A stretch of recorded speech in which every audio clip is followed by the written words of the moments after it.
Classic fire fighter বট। Classic fire fighter বট বানানোর জন্য আমরা এখানে ইউজ করছি 9টা ফ্লেম সেন্সর, যার 4টা আছে একটা সাইডে, দুই সাইডে পাশে 2টা, আর বাকি 3টা এখানে।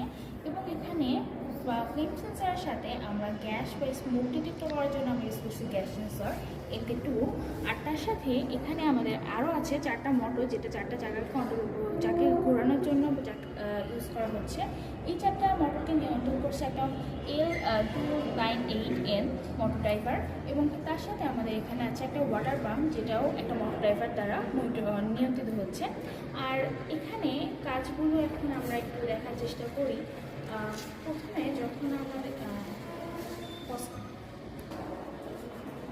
এখন আমরা পাওয়ার দিচ্ছি, পাওয়ার দেওয়ার পরে আমরা যদি হচ্ছে কোনো হিটের টেনশন ডিটেক্ট করে, তারপরে এটা কিন্তু মুভ করবে না, কারণ এখানে এখনও কোনো গ্যাস মানে আমাদের গ্যাস সেন্সর এখনও অন হয়নি।